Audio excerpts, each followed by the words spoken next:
Hello friends, calls Heroes Bad and then spams them a week later here, bringing you another Dota 2 video on the 4 most terrible habits in the game that are also easy to fix. Number 1. Winning teamfights, then jungling. Dota 2, in its essence, is a simple game of resources. If you acquire more resources than your enemies, you win. This is why it is beyond frustrating to see people jungling after they win teamfights. If you win a teamfight, there is usually a 45 to 60 second window where the enemy team is absolutely petrified of you.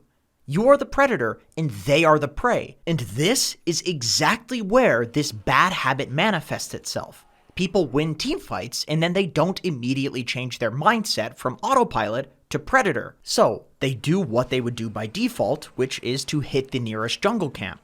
But big teamfights take time, and in that time, resources on the map accumulate. Bounty runes spawn, power runes spawn, and creep waves amass. Some of your creeps even push in, and enemy towers are just begging to be pushed. And these resources immediately become free for a 45 second to 60 second window after a teamfight is won. In fact, the hard part of Dota is winning fights. The easy part is pushing a damn tower or picking up a damn bounty rune after you win that fight. And yet, people still jungle. People do the hard part of Dota 2, but not the easy part. They constantly waste one teamfights and good plays, then wonder why they don't gain any MMR. It's funny because people are right. They are too high skill to be in their MMR bracket. Because they do the high skill stuff, and then they get lazy and they don't accept the easy reward of their effort and skill. The fix for this bad habit is simple. After you win a teamfight, pause. Take a break, look at the clock, and think about what resources you can actually get for winning that fight. It might be a tower, Roshan, some bounties, or it might be that you can now safely ward an area. It doesn't matter. Figure out what resources you can get, and then go get them. Number 2, not pressing spells. This habit is something that I honestly feel slightly uncomfortable even putting it in this list, because it's so strange, but it happens in every single game. You lose some crazy teamfight and then you think to yourself, I thought we were strong. How the hell did we lose that teamfight? Then you look around at your teammates and you realize that your offlaner didn't press their big teamfight ultimate, your carry didn't press their 10-second BKB, and you slowly come to terms with the sad fact that you lost the fight exclusively because people just didn't press their buttons. How? How can this be such a common problem in Dota 2? This phenomenon is something that I like to call the bystander effect of Dota 2. The real-world bystander effect, as you've probably already heard, is a theory that says individuals are less likely to offer help to a victim if there are other people present. In other words, someone can be getting the shit kicked out of them in the middle of a parking lot with 20 people watching, and nobody will call the police, because everyone assumes that everyone else will call the police, but nobody does.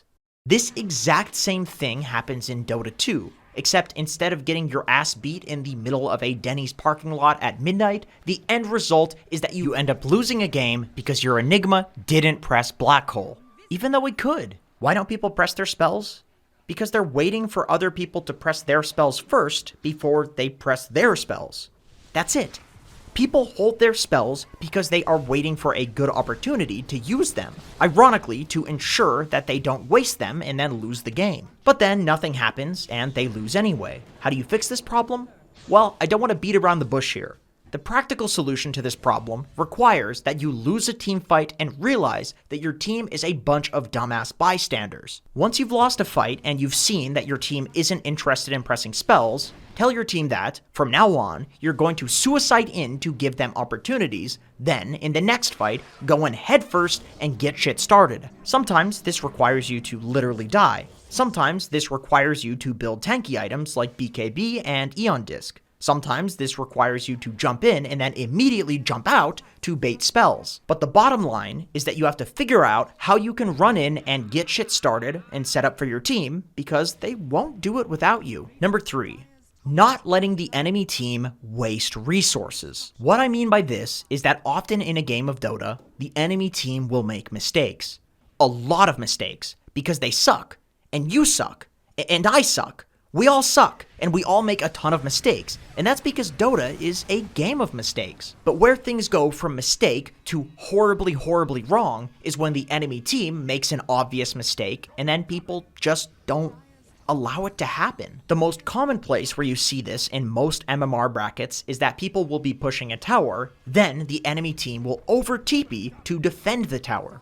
Sometimes people will even TP in to defend a tower that literally dies while they're completing the TP. And then, knowing that the enemy team has a bunch of dangerous heroes swarming the area, people will continue to push or farm in an area as if they aren't about to die. And then, naturally, they end up dying. But what happens if you just walk away?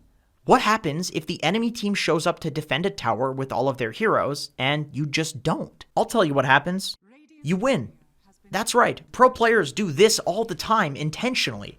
They do some crazy looking dive play so that the enemy team anxiously overreacts, and then they just walk away and go somewhere else. Then, the enemy team has a bunch of heroes in one area accomplishing nothing, and this is exactly how you can get a massive gold lead without even killing anyone. Going back to lower MMR pubs, the amount of mistakes that people make is astonishing.